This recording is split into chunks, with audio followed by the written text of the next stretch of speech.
ఏలినాటి శని, అష్టమ శని, అర్ధాష్టమ శని, బబ్బబ్బా ఏమిటో ఈ శనులు అందరికీ ఒక రకమైన కలవరపాటు.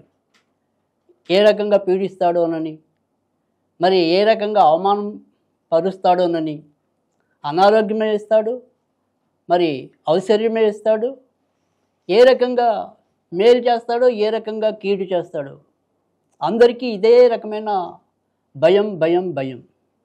అయితే నిజానికి ఒక క్రమశిక్షణతో వెళ్ళేవారికి ఏదైనప్పటికీ కూడా ఎంతో కొంత మరి న్యాయధర్మాల్ని పట్టించుకుంటూ వెళ్ళేవారికి, అసత్యం తక్కువగా పలికేవారికి శని కొంత అనుకూలుడై ఉంటాడు అని చెప్పడంలో ఎలాంటి సందేహం లేదు.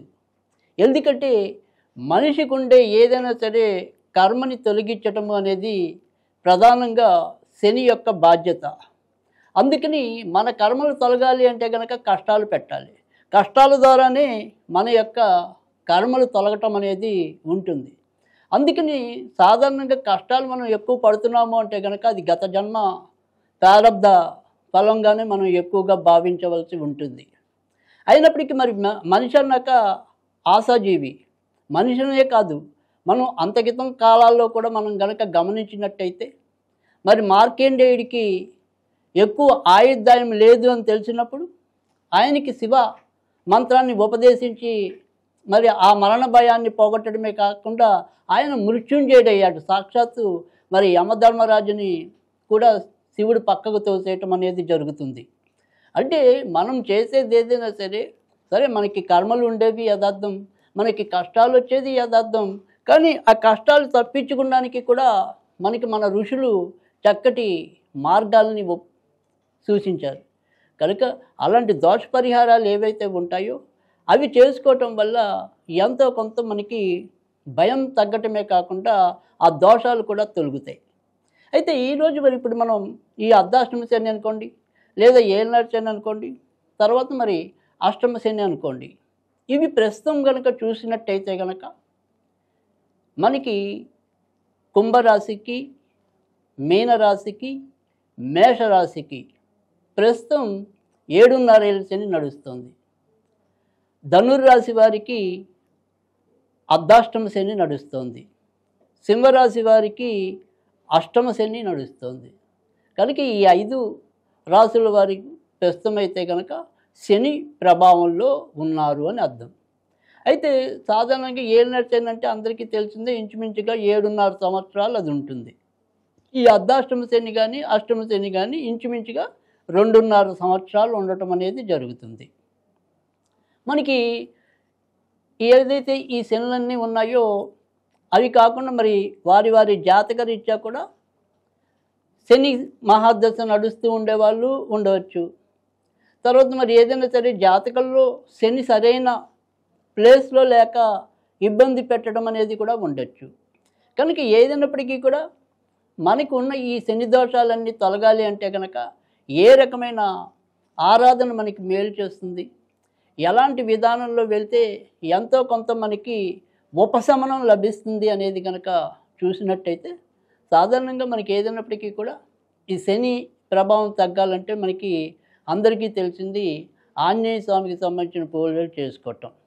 అయితే నేటి కాలంలో మనం ఆంజనేయ పాటుగా కాలభైరవుడు కానీ కాళికాదేవి కానీ వీళ్ళిద్దరిని పూజించడం వల్ల కూడా ఎక్కువ శని దోషాలు తొలగుతాయని కూడా మనం ఇటీవలి కాలంలో ఎక్కువగా చెప్తూ రావటం అనేది కూడా జరుగుతుంది. ఎందుకంటే కాలాన్ని పరిపాలించేవాడు కాలభైరవుడు కనుక ఈ కాలానుగుణంగా మనకు వచ్చే కష్టాలన్నీ తప్పించుకోవడానికి కాలభైరవుడి శరణు వేడినట్టయితే కనుక ఖచ్చితంగా మనలో ఉండే చాలా వరకు ఇబ్బందులు తగ్గించుకోవడానికి అవుతుంది.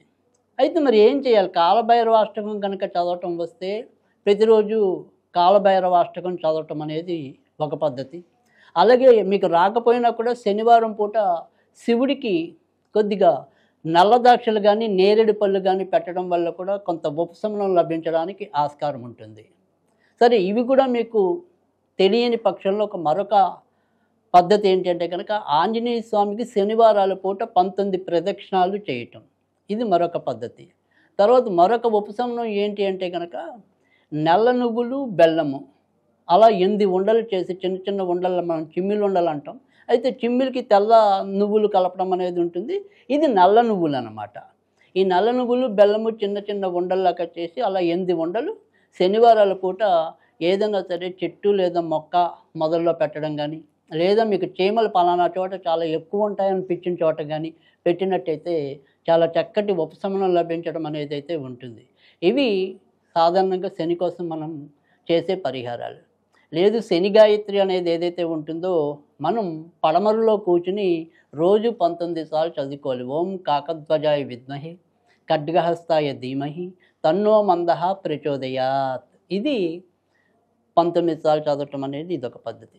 సరే వీటన్నిటితో పాటుగా మీకేదైనా సరే శని మనకి ఎంతో కొంత అనుకూలుడై ఉండడానికి ఎలాంటి రత్నం పెడితే ఎంతో కొంత మంచి జరుగుతుంది అనేది కనుక మీరు అడిగినట్టయితే ఖచ్చితంగా జాతిపచ్చ లేదా మయోన్సోనైట్ అనే రత్నం కానీ లేదా కరుంగలి మాల కానీ ధరించినట్టయితే ఖచ్చితంగా మంచి జరగడానికి అవకాశాలు చాలా ఎక్కువ ఉంటాయి.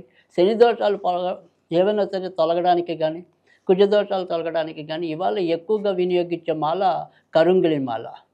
ఇవి ఈ రకంగా మనం శనికి సంబంధించిన ఉపశమనాలు. అలాగే మీకు ఇంకేదైనా సరే మీ జాతకరీత్యా ఏదైనా సరే సందేహాలున్నా ఎలాంటి సమస్యలున్నా ఇక్కడ ఏవైతే స్క్రోల్ అవుతున్న నంబర్లు ఉన్నాయో వాటి ద్వారా కూడా తెలిపి మరి మీ యొక్క సమస్యలకి పరిష్కారం అయితే కనుక తప్పకుండా పొందొచ్చు.